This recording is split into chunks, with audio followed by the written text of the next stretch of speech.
L'armée de Vladimir Poutine redouble ses attaques. Donald Trump semble perdre patience mais ne prend aucune mesure de rétorsion.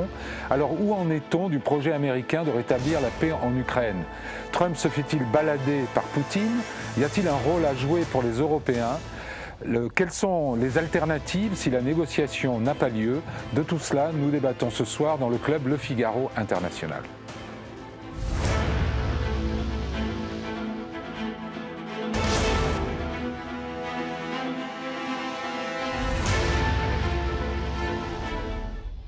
Moïse, bonsoir. Bonsoir. Vous êtes politologue et géopoliticien, conseiller spécial de l'Institut Montaigne, après avoir été cofondateur de l'IFRI.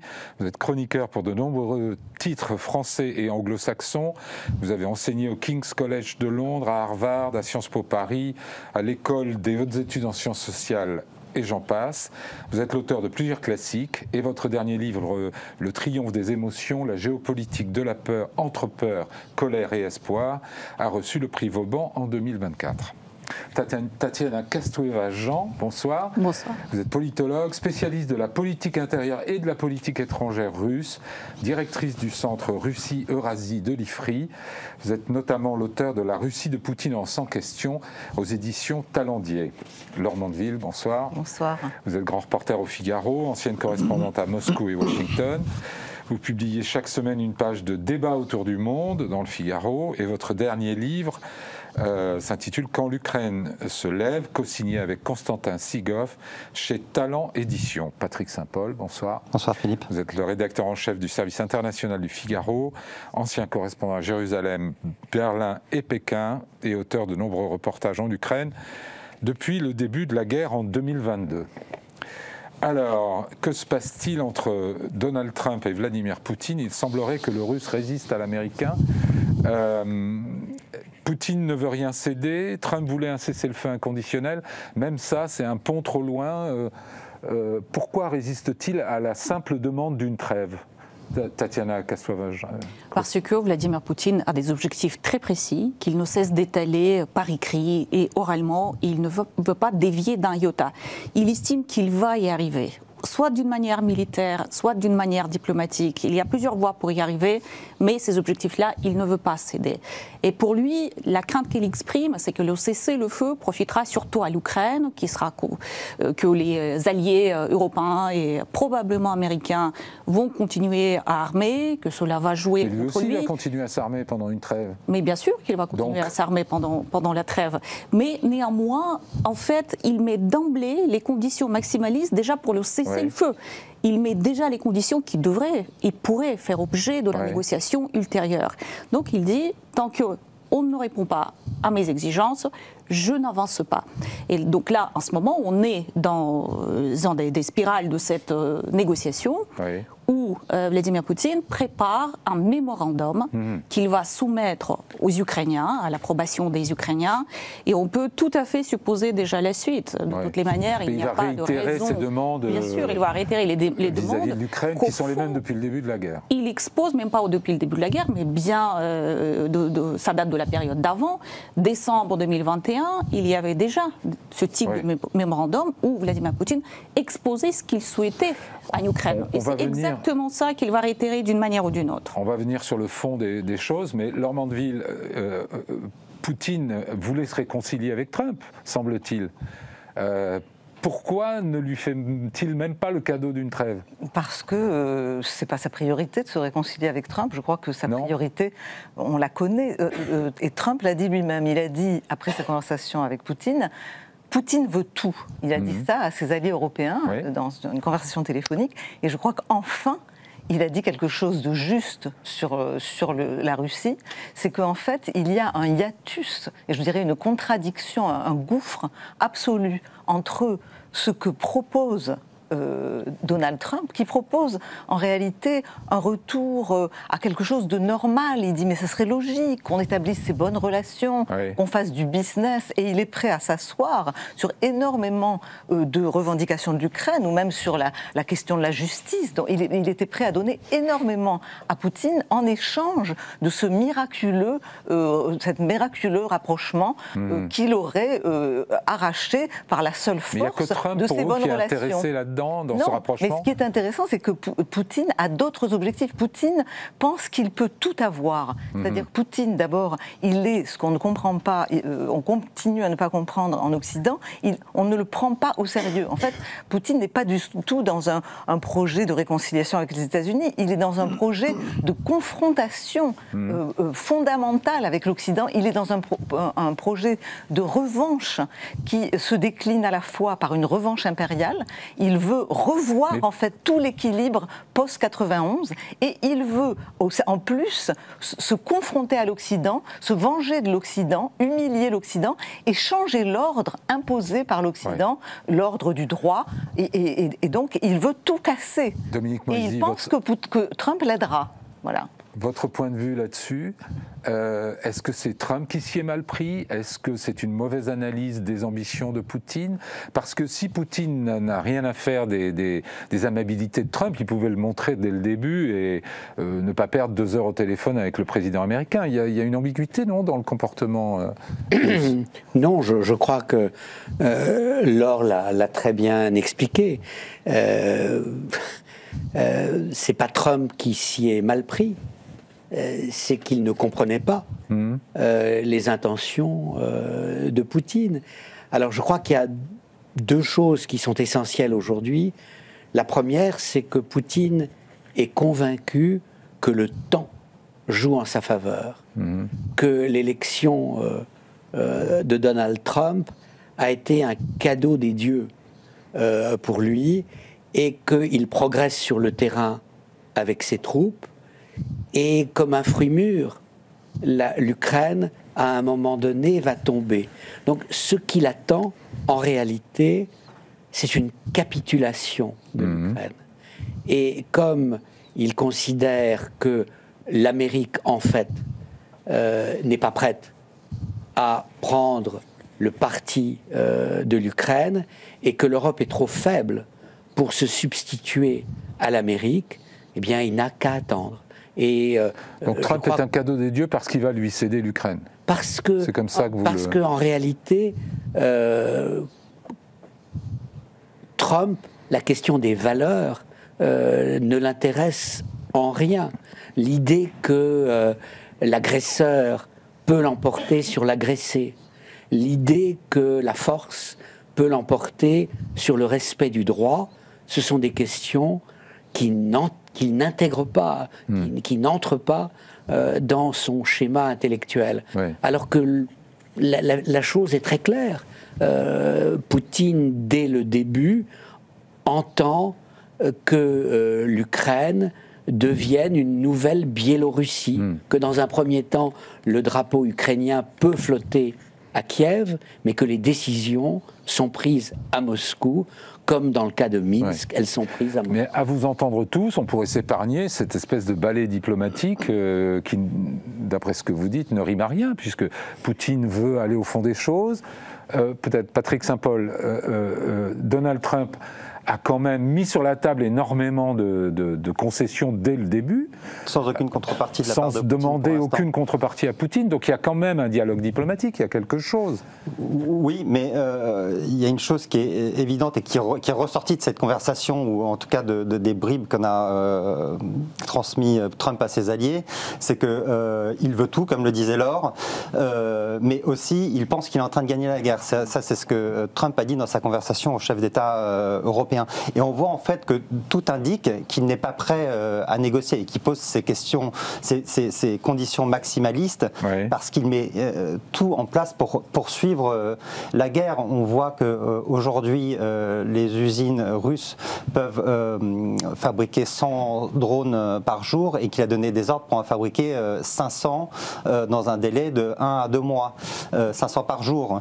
Là, on a vu la dernière attaque ce week-end, c'est plus de 350 drones qui ont attaqué plusieurs grandes villes d'Ukraine, en plus des donc il monte en régime, plus des missiles. Donc militairement.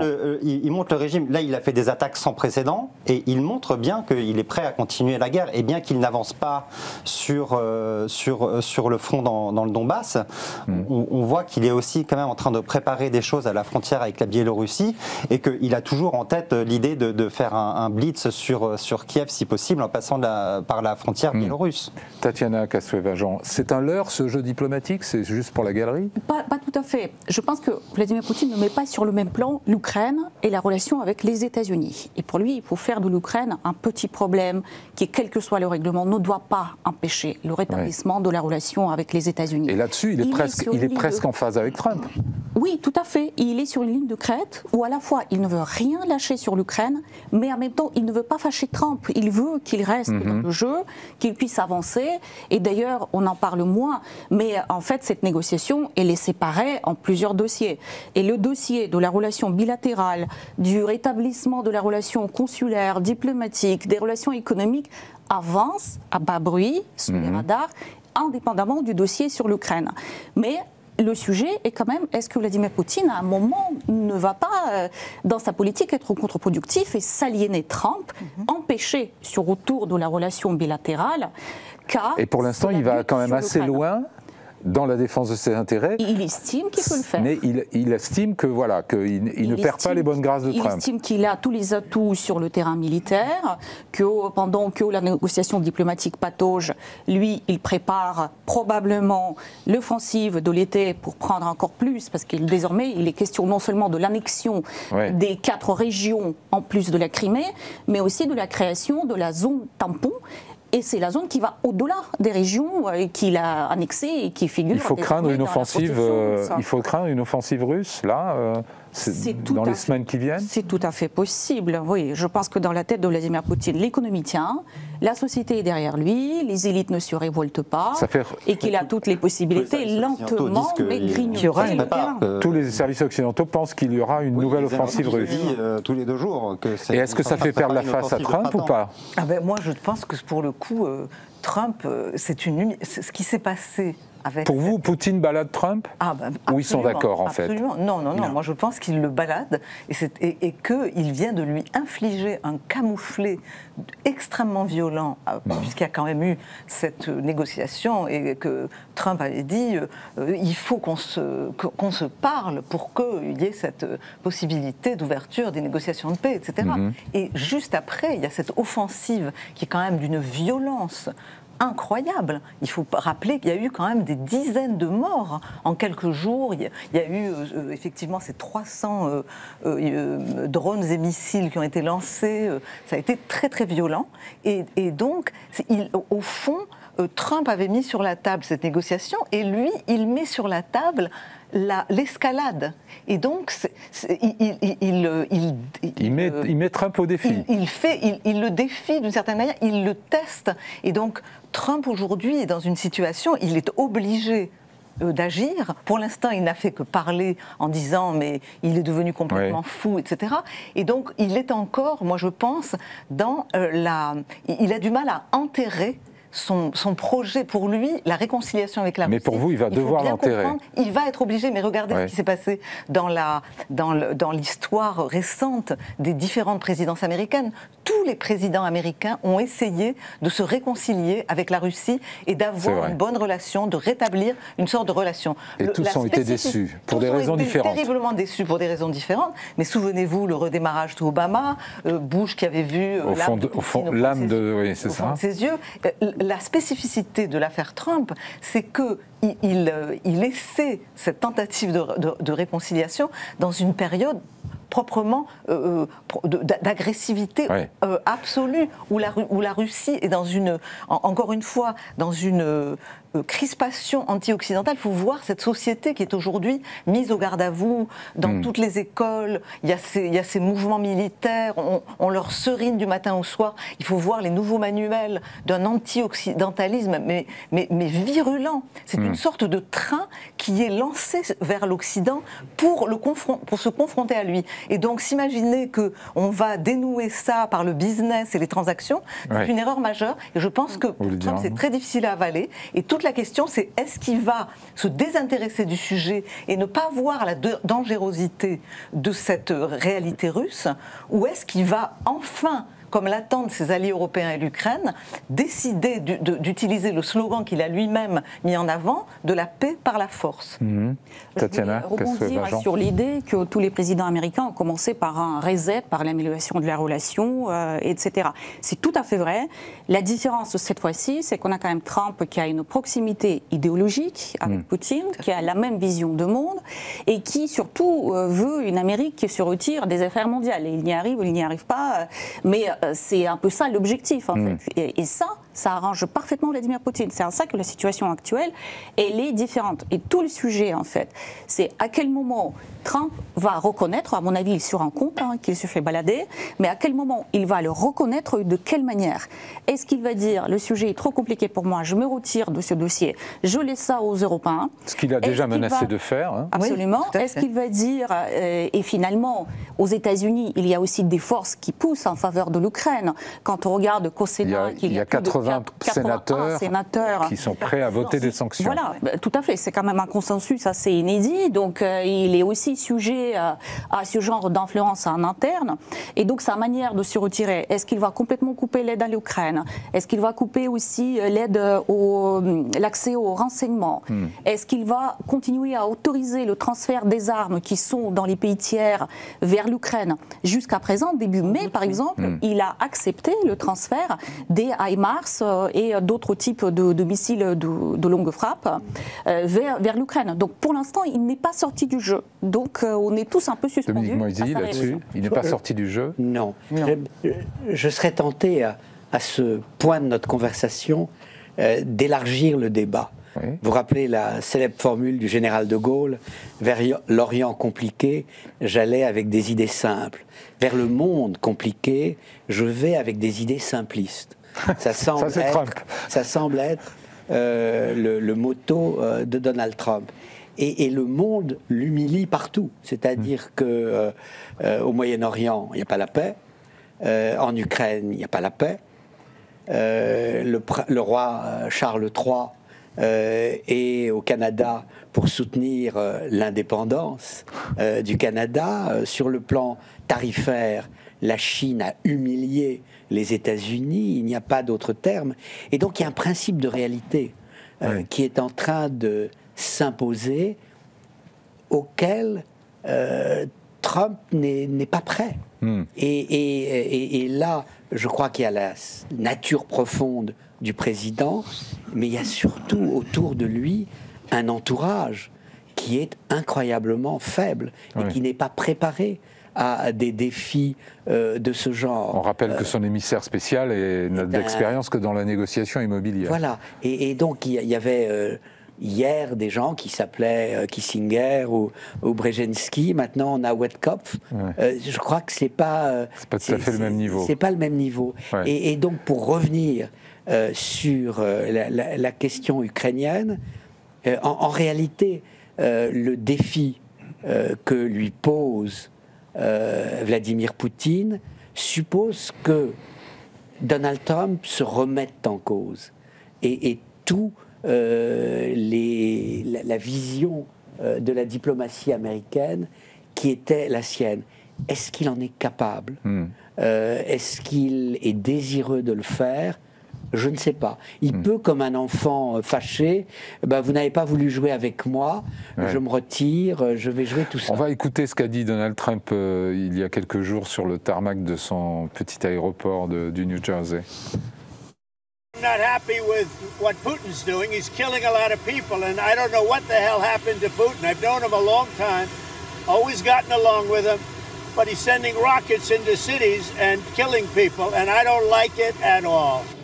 Alors on dirait qu'il avait, jusqu'ici, il connaissait un gentil garçon qui s'appelait Vladimir Vladimirovitch Poutine, qui soudain s'est transformé en monstre sanguinaire.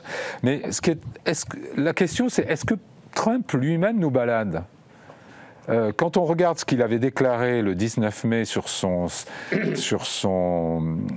réseau social Truth, où il disait « Je viens d'avoir une excellente conversation de 2 heures avec Vladimir Poutine, les conditions seront négociées entre les parties directement comme il va de soi, le ton et l'esprit de la conversation étaient excellents, si ce n'était pas le cas je vous le dirai, on va faire un commerce formidable, le potentiel est illimité ». 7 jours plus tard, on a un autre post sur le même réseau social. Quelque chose lui est arrivé. Il tire sur les Ukrainiens sans raison. Can you believe it? Ça pourrait provoquer la chute de la Russie. Et puis, bien sûr, Zelensky, ça ne va pas non plus, parce que dès qu'il ouvre la bouche, il pose des problèmes. Est-ce que, franchement, il ne se fiche pas un peu de nous? Non, moi, je pense Donald Trump, Laure Mandeville. Moi, je pense que c'est sa manière de faire. Il a toujours fait comme ça. C'est-à-dire, il ne veut jamais être pris par défaut. C'est-à-dire que si la réalité ne colle pas avec ce qu'il avait annoncé, il change son discours en disant mais je l'avais dit en fait que ce serait comme ça. Oui, mais sauf que le jour où il dit sur son réseau social que tout s'est très bien passé, il dit dans un appel téléphonique aux 5 Européens plus l'Ukrainien que Poutine ne veut pas la paix, qu'il est parti. Donc il dit le contraire de ce qu'il publie. Mais c'est vrai que c'est aussi sa manière d'être en public. C'est-à-dire qu'en fait, il ne faut jamais oublier que Trump est en permanence, c'est un homme de communication, c'est un homme du réseau, de la... Pour vous, ce sont des sincérités successives. Voilà, c'est-à-dire qu'il s'adresse, quand il s'adresse aux Américains, il reste dans le récit de l'homme qui raconte une belle histoire. C'est-à-dire qu'en fait, il faut toujours, et quand vous lisez L'Art du Deal, il le dit ça, qu'il faut toujours enjoliver le récit, c'est l'hyperbole sincère. Donc vous dites que tout est formidable pour que les gens se sentent bien, qu'ils aillent dans votre sens, que vous les entraîniez dans votre histoire, etc. Mais ça ne veut pas dire qu'ils ne voient pas la réalité. Je crois que quand il parle juste après la conversation aux Européens, il a bien conscience qu'il y a un problème. Maintenant, la question c'est est-ce qu'il a l'intérêt, c'est ce que dit Dominique Moisier, est-ce qu'il a l'intérêt d'aller plus loin? Moi, je ne pense pas que Trump veuille totalement se laver les mains des affaires du monde. Je ne pense pas du tout que ce soit un pur isolationniste. C'est un homme... Mais il veut des solutions rapides et simples. Voilà, rapides et simples. Il est allé regarder ce qu'il fait au Moyen-Orient. Il est dans cette idée, il faut faire la paix, mais il se mêle de tout. Donc c'est pas un isolationniste. Dominique Moisy. Non, pour prolonger le propos de Laure, je dirais que Donald Trump ne se demande jamais ce qui est bon pour l'Amérique. Il se demande toujours qu'est-ce qui est bon pour moi, et éventuellement ma famille. Le voyage d'affaires dans les Émirats, en Arabie Saoudite, a été un triomphe pour sa famille et accessoirement pour lui. Est-ce que c'était totalement dans l'intérêt des États-Unis? Je crois que c'était fondamentalement une question secondaire à ses yeux. Et je pense que Poutine comprend beaucoup mieux Trump que Trump ne comprend Poutine. C'est-à-dire que Poutine comprend qu'il ne faut pas le provoquer. Et donc dans la discussion qui dure 2 heures, Poutine va choisir ses mots, va être délibérément ambigu et va faire croire à Trump qu'il l'écoute. Je vous ai compris. Et puis ensuite, il y aura les résultats. Et Trump ayant dit à tout le monde « mais ça s'est très bien passé », il n'a pas précisé, il ne m'a jamais dit non. Il ne m'a jamais fermé. D'ailleurs, ses interlocuteurs européens étaient consternés parce qu'il leur disait que ça s'était très bien passé, mais ils n'avaient rien obtenu, même pas une trêve. Et donc le discours très calculé de Poutine permet à Trump de ne pas perdre la face à ses propres yeux, avant même les yeux du monde, et de dire oui, c'est un peu plus compliqué que je ne le pensais. Il a changé, comme si Poutine n'avait pas toujours été Poutine. C'est ça. C'est pas celui que je connaissais. C'est ça. Tatiana Casteljean. C'est sûr qu'on a beaucoup de mal à analyser les revirements d'un Donald Trump. C'est la glace et le feu, en fait. On peut multiplier les exemples de ces contradictions. Le plus flagrant étant un jour Zelensky c'est un dictateur, et puis quelques jours plus tard, Donald Trump avait dit qu'il n'a jamais dit cela. Mais en fait, il y a quand même quelques constantes dans ce qu'il raconte, quelques convictions profondes. La première, c'est tout est la faute des administrations démocrates précédentes. À chaque fois, quelle que soit la situation concernant l'Ukraine, à chaque fois, il ressort, c'est parce que c'était l'administration Biden que nous en sommes là. Une autre constante, c'est qu'il aimerait beaucoup se réconcilier avec Vladimir Poutine, le grand de ce monde. Je pense que la vision du monde est un peu pareille. Oui, il évoque un commerce au potentiel infini, mais il y a très peu de commerce. Et puis les autres ne comptent pas. Il y a de tout temps eu très peu de commerce entre la Russie et les États-Unis. L'autre aspect, en effet, c'est l'aspect économique, mais Donald Trump, il raisonne par rapport à combien ça coûte à mon pays. Est-ce que je ne suis pas en train de perdre de l'argent sur une affaire qui finalement, on ne peut pas la gagner d'avance, etc. Juste un mot sur leur rapport personnel. Est-ce que vous, les uns les autres, vous croyez qu'un sommet Trump-Poutine est toujours possible ? Pour l'instant, il est reporté. On en parlait dès l'arrivée de Donald Trump au pouvoir, et je pense que ce sommet ne sera pas possible tant qu'on ne voit pas clairement quelle sorte de percée il peut apporter. Par exemple, s'il y avait une offensive russe en Ukraine, Patrick Saint-Paul, ça compromettrait. On ne peut pas faire de sommet s'il y a une offensive russe, non? Ça paraît très compliqué. Trump peut tout faire, non? Oui, Trump peut tout faire, mais parfois on a l'impression de la même façon que Poutine teste Trump, que Trump teste aussi les limites de son opinion, et quand il dit à répétition qu'il n'est pas content de ce que fait, Poutine, mais qu'il n'en tire aucune conséquence, qu'il dit qu'il envisage d'imposer des sanctions, mais qu'il l'a dit plusieurs fois, mais il ne le fait pas. Et en fait, il ne fait rien du tout derrière. Donc on a l'impression que lui aussi teste les limites de qu'est-ce qui passe et à quel moment ça casse et à quel prix je peux me réconcilier avec Poutine. Et clairement, s'il y a une offensive russe, il ne peut pas y avoir de sommet juste derrière.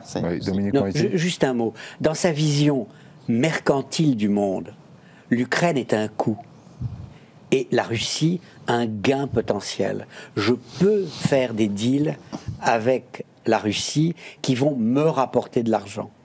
Alors que aider l'Ukraine, ça coûte aux États-Unis et en dehors des terres rares, etc., ça ne va pas rapporter grand-chose. Ouais.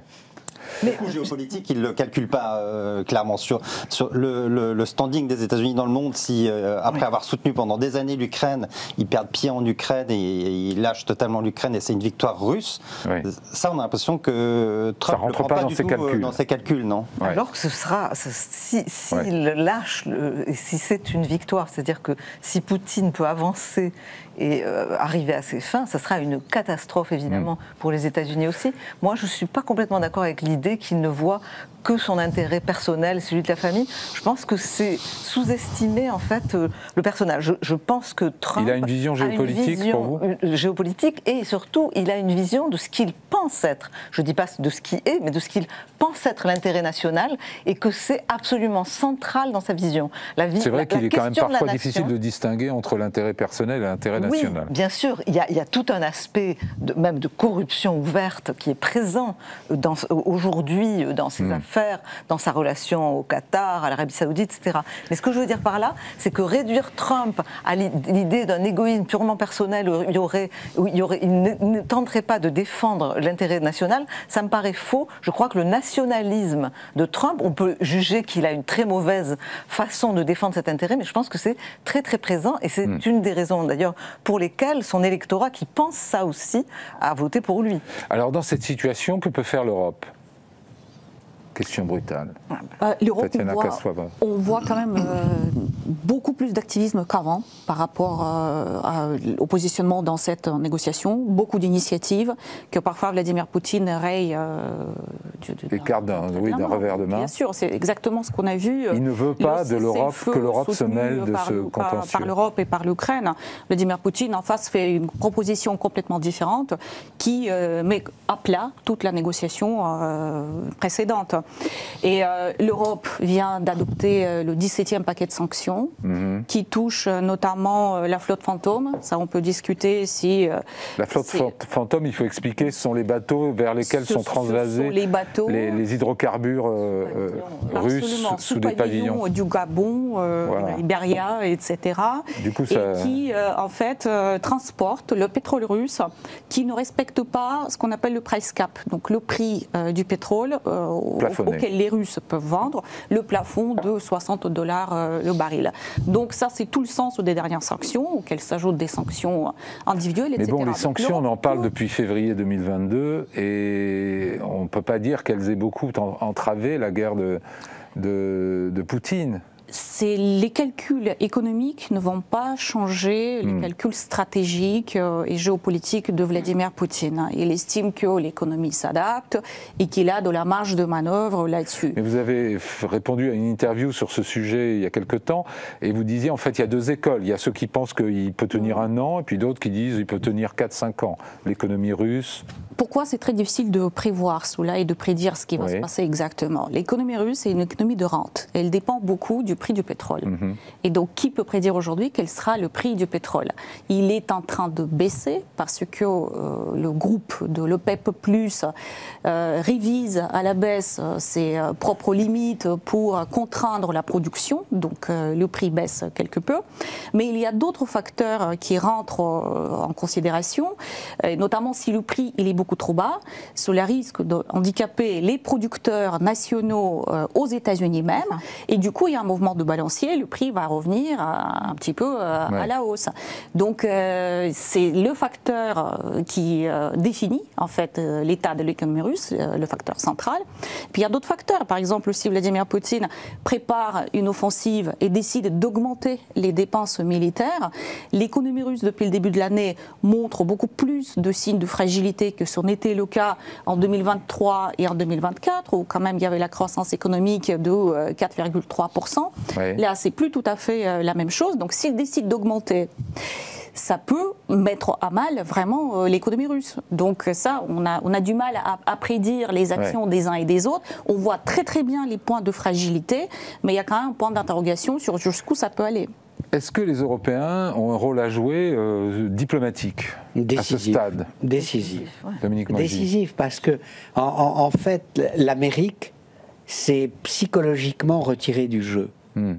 Les alliés de l'Amérique sont groggy. En fait, sur un plan positif, les premiers 100 jours de Trump ont permis à l'Europe de passer de l'adolescence à l'âge adulte. En 100 jours, c'est... En 100 jours. Tout à fait. C'est brutal, presque. Mais maintenant, est-ce qu'on va se comporter comme des adultes responsables? C'est bien entendu une autre question. Alors là, il y a des signes positifs quand même, en particulier ce qui se passe en Allemagne. Qui est fondamental. On a un nouveau chancelier qui tient un nouveau langage, beaucoup plus déterminé, beaucoup plus clair. Les propos de Frédéric Merz au cours des dernières 48 heures, autorisant l'utilisation d'armes à longue portée qui peuvent frapper la Russie, me paraissent en soi quelque chose de très positif. Il va donner des taurus, Patrick Saint-Paul? C'est des adultes sans appartement ni compte en banque, parfois, les Européens. Mais, parce qu'on voit, il autorise les Alliés à utiliser, enfin, il annonce l'autorisation plutôt des Alliés à utiliser ces armes à longue portée. Mais les Allemands, pour l'instant, n'ont pas donné une arme qui porte à plus de 60 km. Donc, ils peuvent toujours autoriser pour les autres. On a l'impression que c'est comme quand ils disaient. La question, c'est est-ce qu'il va donner des taurus? Parce que pour envoyer des taurus, il fallait envoyer des... Alors les taurus, c'est des missiles. C'est des missiles qui ont une portée de 500 km et qui sont très très précis, qui peuvent par exemple frapper le pont de Kerch et faire de gros dégâts, et qui peuvent surtout frapper les bases logistiques d'où décollent. Et c'est ça qu'a dit Merz, qui était très intéressant, c'est que il faut qu'on arrête de forcer les Ukrainiens à se défendre avec les mains attachées dans le dos, et qu'il faut qu'ils soient capables d'aller frapper là où décollent à la fois les missiles et les drones russes. Mais pour l'instant, il n'a pas annoncé la livraison des taurus. C'est quelque chose qui reste très compliqué dans sa coalition. On a vu les dernières déclarations de son ministre de la Défense, le SPD Pistorius, qui lui reste opposé à la livraison des taurus. Donc il y a cette évolution qui est de Merz de dire qu'il y a une espèce d'ambiguïté stratégique, que les Allemands ne diront plus quel type d'armes ils livrent à l'Ukraine. Mais il y a un moment où il sera obligé de sortir de l'ambiguïté, puisque demain déjà, Zelensky est en visite à Berlin et que tous les journalistes vont lui poser la question, que lui, c'est une question qui préoccupe sa coalition, qui ne peut pas prendre la décision de livrer des Taurus à l'Ukraine sans l'autorisation du SPD. Il n'est pas obligé d'avoir un vote au Bundestag, c'est une bonne nouvelle pour des livraisons d'armes, mais il doit avoir l'autorisation, il doit y avoir un consensus au sein de la coalition, et pour l'instant... Sinon, elle explose. Sinon, on revient elle est mise en péril. Du mois de décembre où ça avait explosé sur le budget, là ça explosera sur les livraisons d'armes. Donc il sera obligé de sortir de l'ambiguïté tôt ou tard, si ce n'est pas demain lors de la visite de Zelensky, ce sera lorsque les Russes trouveront des débris d'un Taurus et qui ne manqueront pas de dire que ce sont des Taurus, que c'est des armes allemandes et que maintenant les Allemands sont partie prenante au conflit. Il n'arrête pas de dire ça pour essayer d'influencer sur le SPD qui a beaucoup à perdre en ex-RDA sur les élections à venir. Il y a plein d'élections locales qui sont programmées et on sait très bien que la AfD est en pleine progression parce qu'il y a tout un électorat qui est très très pro-russe en ex-RDA.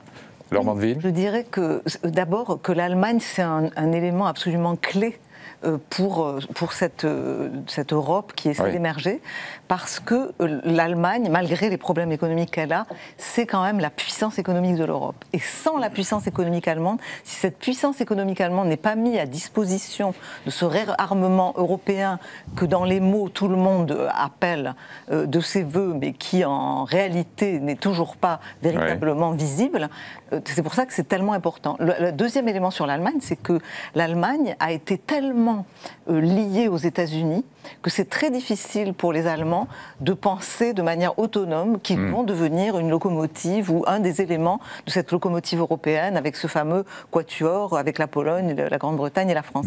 Et donc ça, on voit d'ailleurs bien que Merz, à chaque fois qu'il s'exprime, parle aussi des États-Unis. Il dit avec les États-Unis, nous avons décidé que on faisait sauter ses limites sur les missiles à longue portée, etc. Donc ça c'est intéressant. Et de manière générale, c'est le problème de l'Europe. Et ça a été dit de manière assez sévère et assez sèche dans un récent article par l'ancien ministre des Affaires étrangères lituanien, qui lui est très allant, Gabrielus Landsbergis, qui a dit l'Europe parle beaucoup, mais est-ce qu'elle fait vraiment? Et c'est vrai qu'on a le sentiment aujourd'hui que les Européens, tout en se mettant à la manœuvre rhétoriquement, symboliquement, en allant à Kiev, en soutenant, ce qui est déjà très important, ont du mal, attendent toujours que les Américains les soutiennent pour avancer. Et c'est là qu'il y a, à mon avis, encore une situation qui est mitigée et on ne sait pas ce que ça va donner. Dominique Moisy? Non, je crois que je suis tout à fait d'accord avec Laure. Je crois qu'il y a plus que des nuances au sein de l'Union européenne.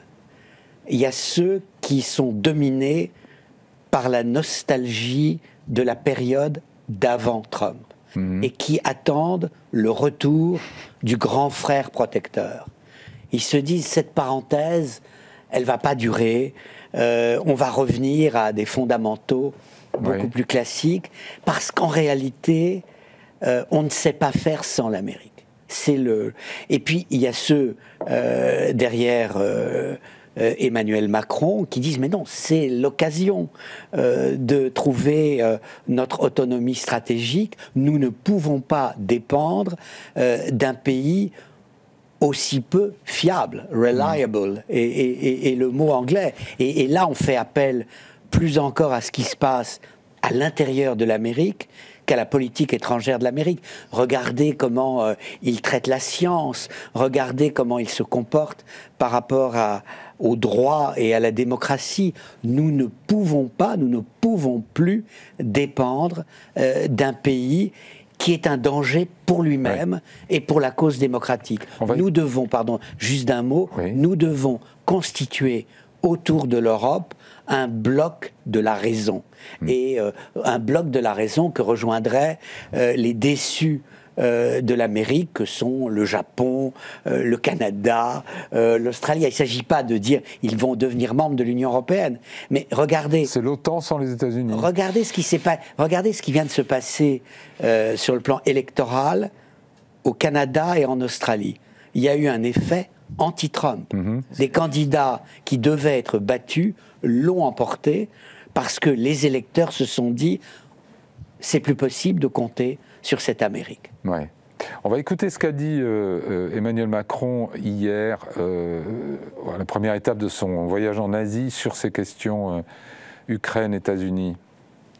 La priorité pour la France, pour ses partenaires européens et les Ukrainiens, c'est que nous obtenions au plus vite un cessez-le-feu, le plus durable possible, qui permette d'engager des discussions pour une paix robuste et durable, et que pour cela, comme nous nous l'étions dit il y a une dizaine de jours à Kiev, en Européens et en coordination étroite avec les Américains et d'ailleurs plusieurs autres alliés, eh bien, nous donnions une date butoir au président Poutine, qu'enfin tous puissent constater qu'il ment, et qu'au-delà de cette date butoir, il y ait une représaille massive qui soit effectuée, en particulier en termes de sanctions.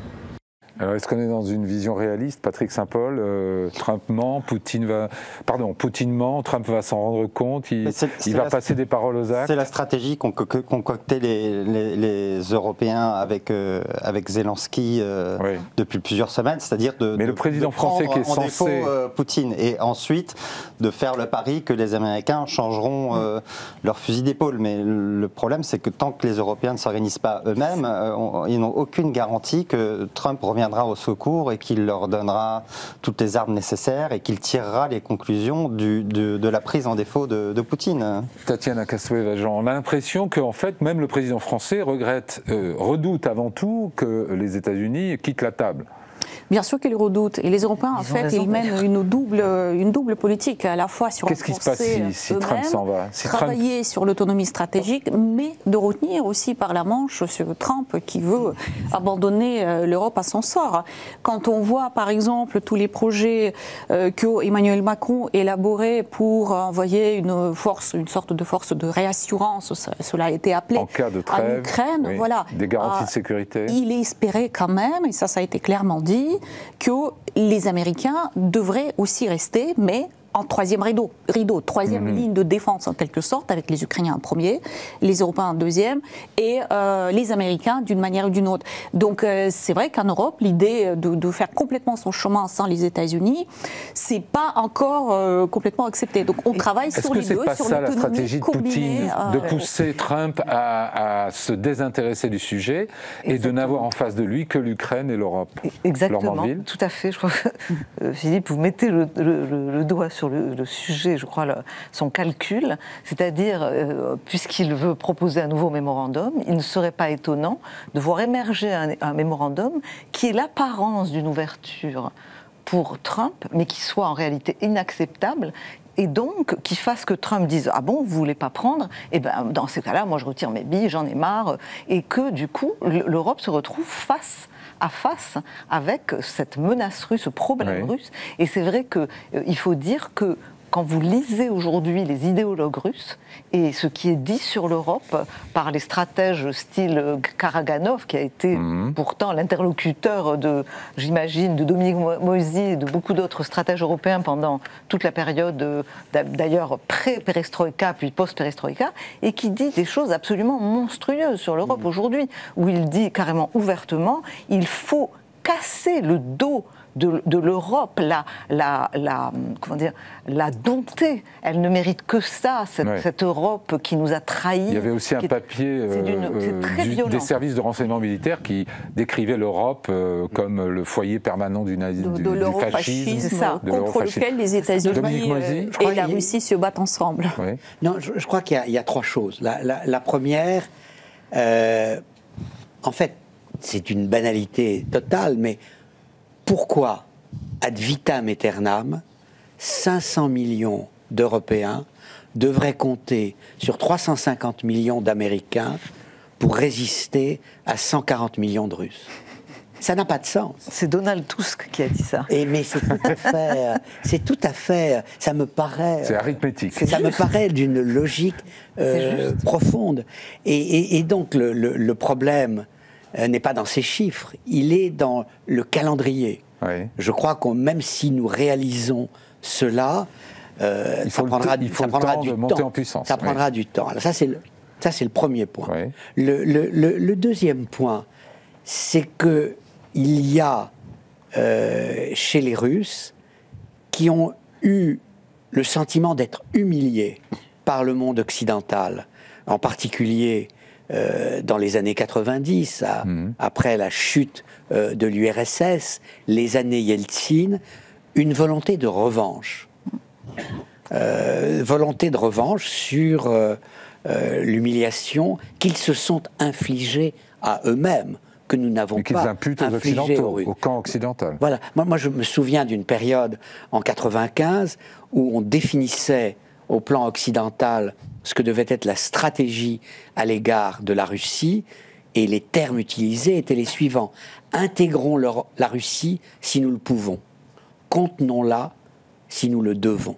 Alors, le troisième point, c'est sur le plan idéologique, sur le plan des idées. Il y a une philosophie viriliste qui est dominante en Russie. Nous sommes des faibles, des mous, des woke, des favorables aux transgenres, tout ce que vous voulez. Une société, une culture en décadence. Nous ne méritons pas le statut qui était le nôtre hier et qui va disparaître demain. Donc, Tatiana Castevet-Vingent, les Européens ne seront jamais un interlocuteur acceptable pour la Russie de Vladimir Poutine, et sûrement pas des intermédiaires dans la négociation. C'est vrai qu'il y a du mépris chez Vladimir Poutine au Kremlin, et ça se répand un peu aussi chez les Russes. Le mépris à l'égard de l'Europe, qui ne représente rien comme puissance militaire, qui, jusqu'à l'élection de Donald Trump, était dans le suivisme total des États-Unis, et qui se met sur un pied beaucoup plus guerrier depuis l'élection de Trump, etc. D'où toute cette haine concentrée, dirigée vers l'Europe plus que vers les États-Unis, qui sont plus pragmatiques, avec lesquels on peut faire des affaires. Et je pense que cette perception, elle risque de rester pendant un certain temps. Mais l'Europe, elle a quand même des outils pour peser. S'il ne reste que l'Europe et l'Ukraine face à la Russie de Vladimir Poutine, est-ce que, et si la négociation n'a pas lieu et donc la guerre se poursuit, est-ce que tout simplement l'Europe peut tenir tête et tenir le choc aux côtés de l'Ukraine, selon vous? C'est le grand sujet. Déjà, quand même, le sujet, l'Ukraine a beaucoup de faiblesses actuellement, et notamment le manque de la ressource humaine pour tenir le front, etc. C'est un courage extraordinaire dont ils font preuve. Néanmoins, il y a de vraies faiblesses. Et si Vladimir Poutine augmente l'intensité, s'il se décide, ce qu'il ne veut pas faire jusqu'à présent, mais à renforcer la mobilisation, etc. Le sujet, combien de temps les Ukrainiens vont pouvoir tenir avec l'Europe, qui a mis beaucoup plus de temps pour prendre conscience de la situation, etc. Au fond, la guerre, elle est là depuis 2014. L'Europe n'a rien fait pour se préparer. Et là, il faut du temps, il faut des années, en fait, pour arriver vraiment à soutenir l'Ukraine. Je dirais que la situation, elle est assez risquée. Et en effet, les Ukrainiens le disent depuis 2014, nous sommes en train d'assurer votre défense, vous, les Européens. Et c'est en effet le cas. Patrick Saint-Paul, tout dépend des conditions dans lesquelles se font le désengagement américain. C'est-à-dire que le jour-ci, Donald Trump décide de se laver les mains du problème ukrainien, c'est est-ce qu'il continuera à accepter qu'on livre des munitions pour les patriotes? Ça, c'est un truc essentiel, parce que là, les Européens... Qu'on lui achète des armes et des munitions. Qu'on lui achète des armes, ou qu'il autorise les pays qui ne les donnent pas à les livrer à l'Ukraine, parce que pour l'instant, autant sur tous les aspects qui sont artillerie, les drones ukrainiens permettent de compenser assez largement le défaut de munitions et d'armes à longue portée, mais sur la défense des villes ukrainiennes, et ça c'est très important pour le moral des Ukrainiens dont les familles se battent sur le front, et pour les soldats sur le front, de savoir que leurs familles dans les villes sont défendues aussi. Là, il n'y a pas d'alternative aux munitions des patriotes pour l'instant. Semble-t-il, l'Ukraine commence à être à court d'armes anti-aériennes. Et elle le dit, et ça devient de plus en plus compliqué, et d'où les attaques qui font de plus en plus... En clair, ça veut dire qu'on n'est pas à l'abri d'un effondrement Non, on voit que pour l'instant le front tient dans le Donbass et que en un an les Russes ont très peu progressé. Donc vous ne croyez pas à une offensive majeure depuis des mois et des mois, et les avancées se comptent en quelques dizaines de kilomètres, mais il n'y a pas eu de percée sur le front. Le front tient pour l'instant, mais le grand danger, c'est l'effondrement dans les villes du moral des Ukrainiens et qui est un espèce de... Puisqu'on voit bien que, comme le disait Tatiana, il y a un problème humain aussi pour recruter des volontaires. C'est de plus en plus difficile en Ukraine de les faire venir. Et si c'est pas les soldats qui sont sur le front qui posent vraiment problème, parce que eux ont perdu leurs camarades et veulent continuer de se battre pour que ces pertes n'aient pas été pour rien, mais c'est de faire venir des nouvelles recrues. Et là, pour ça, le moral est quelque chose d'absolument crucial. Ouais. Si on voit que cette guerre ne mène nulle part, on ne va pas s'engager pour aller faire la... Alors il y a une sorte d'arme fatale qui est évoquée depuis quelque temps et qui a été défendue dans Foreign Affairs par 2 anciens de l'administration Biden, qui est de saisir les 300 milliards d'avoirs russes qui sont gelés en Europe, avec le raisonnement de dire, bon, certes, les marchés financiers sont réticents parce que ça crée un précédent, du coup on n'investira plus en Europe, etc. Mais, disent-ils, il faut combler le vide laissé par les États-Unis d'une part, il ne faut pas surtaxer vos citoyens d'autre part, et leur dernier argument, c'est que ça s'est déjà fait, qu'on a déjà saisi les avoirs de l'Irak lorsque l'Irak a envahi le Koweït en 1991 pour payer la reconstruction du Koweït. Vous en pensez quoi? Il nous reste 3 minutes. Apparemment, il y a des, en tout cas, il y a des tas de possibilités, en fait, en tout cas, de capitaliser cet argent et de garantir. Alors pour l'instant, on utilise les intérêts de ces sommes, mais pas la somme elle-même. Mais de les mettre dans un espèce de fonds. Il y a plein de formules juridiques qui sont étudiées, qui permettraient en fait de mobiliser cet argent et de financer, par exemple... De le mobiliser sans le confisquer. Voilà, sans le confisquer, exactement. Le mobiliser sans le confisquer. Une formule qui a été imaginée par les Anglais, qui est de se servir de cet argent comme garantie pour des prêts, en disant que de toute façon, on peut l'utiliser comme garantie, puisque c'est une avance en quelque sorte sur les réparations que la Russie aura à payer après la guerre. Et ça, c'est classique. À la fin d'une guerre, quand il y a un traité, mais en général, c'est le vainqueur qui décide de réparation. Ce n'est pas la réponse à la question posée. La question posée aujourd'hui, c'est celle des hommes ukrainiens. Ouais. C'est pas l'argent qui fait défaut, c'est la masse démographique, c'est l'épuisement. Est-ce que tout de même, cet argent, s'il était donné à l'Ukraine, est-ce que quand Donald Trump dit à Zelensky « vous n'avez aucune carte », est-ce que ça ne serait pas tout de même une carte face à Poutine qui n'est pas sans valeur? On pourrait armer l'Ukraine, parce qu'il y a aussi quand même la guerre technologique est très importante. Tout ce qu'on a donné à l'Ukraine, les hommes en partie. Pardon Laure, mais ça représente ces 300 milliards plus que ce qu'a reçu l'Ukraine depuis 2022 de l'Europe et des États-Unis. Tout à fait. Non, ce serait important, mais pas nécessairement suffisant et décisif. Le vrai problème aujourd'hui, c'est qu'on ne peut pas exclure une défaite de l'Ukraine, une capitulation imposée par Poutine. Et je crois que ce dont nous devons être conscients, nous, en Europe, c'est que cette défaite de l'Ukraine, ce serait notre défaite.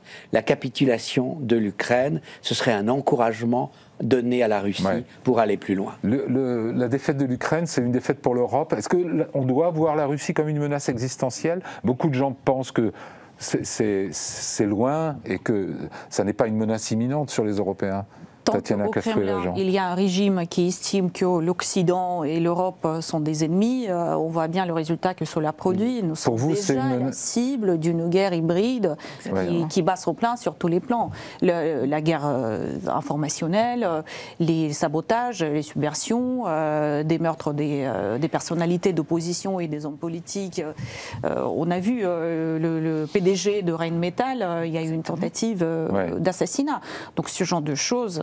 ça va. Donc une menace directe pour l'Europe. Patrick Saint-Paul, il nous reste 30 secondes. C'est une menace directe pour l'Europe, mais j'ajouterai aussi à ce qu'a dit Dominique Moisy que c'est non seulement une défaite pour les Européens, mais une défaite pour l'Amérique, parce qu'elle ne sera plus respectée et que ce retrait américain aura les mêmes effets, voire encore plus dévastateurs que le retrait américain d'Afghanistan. Laure Mandeville, vous êtes d'accord? Je suis absolument d'accord. Je pense que c'est une guerre fondamentale, non seulement pour Poutine, mais pour nous, et que nous devons absolument être au rendez-vous de cet énorme défi.